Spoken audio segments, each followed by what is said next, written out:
Hello, my friends. The situation of the Ukrainian troops, although with renewed hopes, is not easy at all.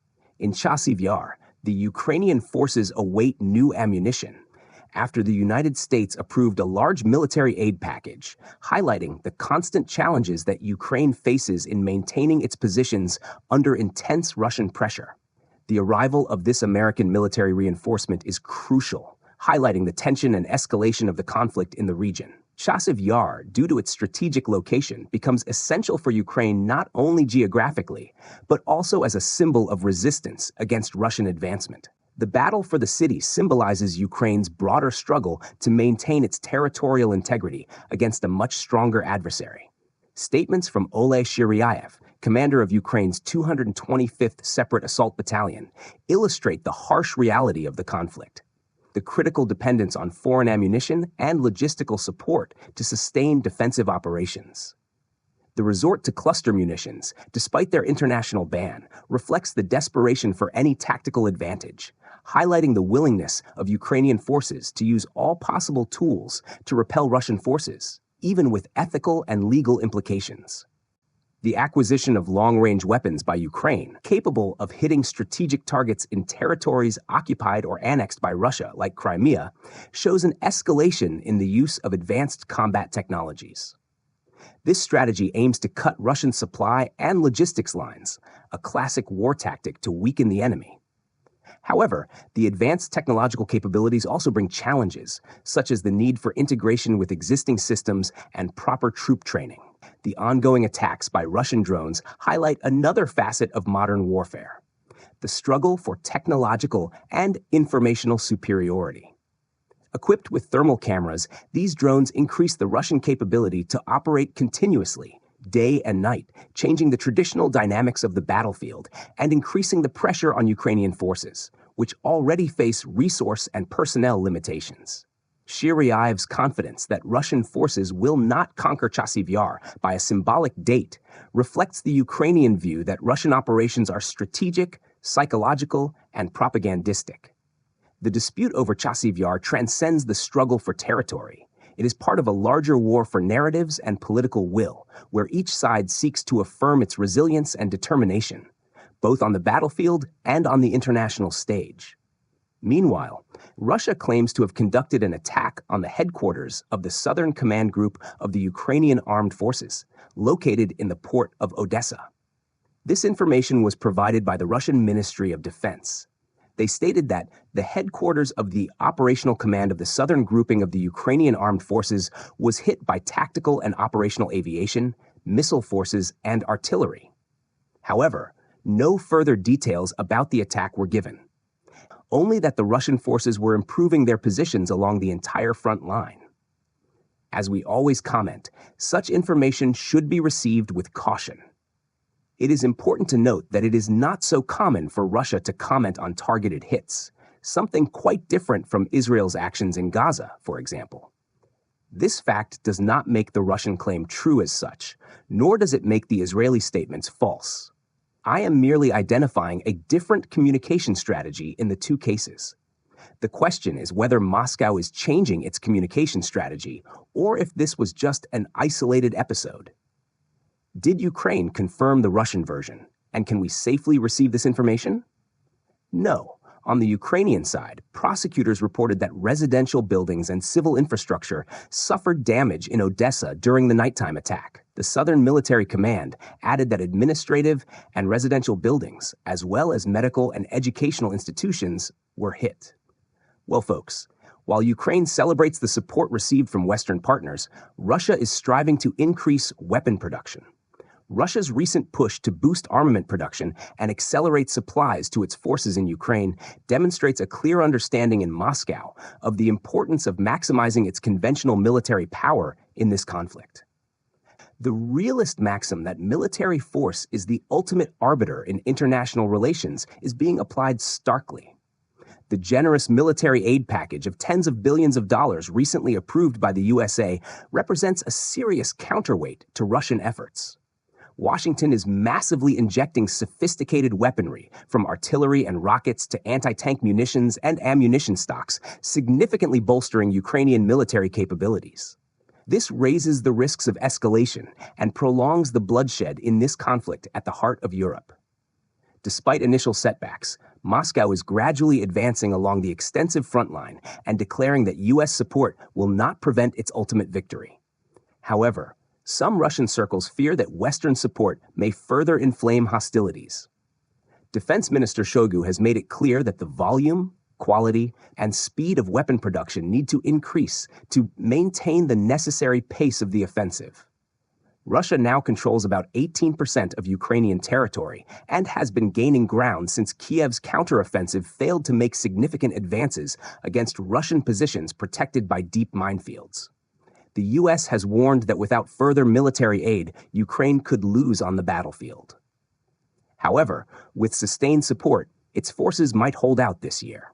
Russia's ability to recruit hundreds of thousands of relatively well-paid contract soldiers and increase weapon production has surprised the United States and its NATO allies. The Russian military is now 15% larger than before the invasion. The command has quickly adapted to the innovative challenges of the battlefield, and Russia will produce more artillery this year than all 32 NATO members combined. The conflict has entered a third year of intense artillery and drone combat, the bloodiest in Europe since World War II. Both sides have drastically increased their military investments, with long-reaching implications for the European and global power balance. Ukrainian forces face Russian troops advancing northwest of Avdiivka and Chasiv Yar, with Moscow aiming to conquer the latter by May 9th, the date marking its World War II victory anniversary. On the other hand, Russia deals with Ukrainian drone attacks against its oil refining industry and missiles using American weapons against the annexed Crimea, which Moscow now considers part of Russia. Russian authorities claim that Ukraine tried to penetrate their air defenses in Crimea with American tactical missiles before targeting military installations there. What do I see in all this? Regardless of passions, support, or moral or ethical filters, I will use offensive realism as the guiding thread of my analysis, without the idea of good and bad, side A or side B. Historically, the Russians have always learned from the progress of war. In general, when they engaged in conflicts, whether winning or losing, they learned from the experience. Napoleon starts on the offensive against the Russians, but has his army decimated by the Cossacks and the winter due to logistical errors, and we can credit much of his defeat in the Battle of Leipzig and later at Waterloo as a result of the French defeat on Russian soil. We can look at the defeat during the Crimean War and the war against Japan, where the weaknesses of their navy and their agrarian economy demonstrated the need for change. The experience of World War I contributed to the Russian victory in a war that, although known as the Russian Civil War, was undoubtedly international. In World War II, they were initially defeated by the impetus of the feared and admired German army. However, gradually they learned during the conflict and soon managed to secure the surrender of very important German generals, even without the consent of the unmentionable German leader. Today, we can say that, fortunately or unfortunately, for those rooting for either side, the Russians quickly adapted to the bloody nature of this artillery and drone war. Their growing conventional capabilities unpleasantly surprised Washington and its European allies, accustomed to military supremacy. So what did the West do? It reacted rationally, approving tens of billions in transfers of sophisticated armaments to reinforce the Ukrainian forces. Artillery, rockets, anti-tank ammunition, a desperate attempt to rebalance conventional forces in the region. Some fear an escalation with this Western military aid. But from the perspective of offensive realism, it is a perfectly logical move to contain Russian influence and ambitions on the European periphery. However, the stark truth is that, despite Western assistance, Russia's industrial and mobilization capacity suggests that this bloodbath of artillery in the heart of Europe might well drag on into a third devastating year. Unless Ukraine receives a massive and continuous influx of the most advanced Western military technologies, Russian forces will eventually conquer enough territory to impose a result that serves the national interests deemed fundamental by Moscow. This is the harsh geopolitical reality. In the game of great powers, conventional military power still reigns supreme as the final arbiter. And for now, Russia has a much clearer understanding of this reality than Western leaders allow themselves to recognize. But it's not just Ukraine contributing to the dangerous polarization spreading around the world. At the University of California, Los Angeles, UCLA, we see another chapter of this polarization. Supporters of Israel clashed with pro-Palestine protesters. This encounter ended in scenes of violence that were captured and widely broadcast, showing people armed with sticks attacking improvised barricades defended by protesters. This tension is not isolated. On the other side of the country, in New York, police intervened in a protest at Columbia University, arresting dozens of pro-Palestine protesters. These events reflect the local response to the escalation of violence between Israel and Palestine, triggered by the Hamas attack on October 7th and by Israel's intense military response. See, in recent days, the overwhelming violence not only took the lives of approximately 1,200 people in Israel, but also caused the death of nearly 35,000 Palestinians, in addition to devastating infrastructure in Gaza. What will be the long-term consequences of these actions for ordinary people?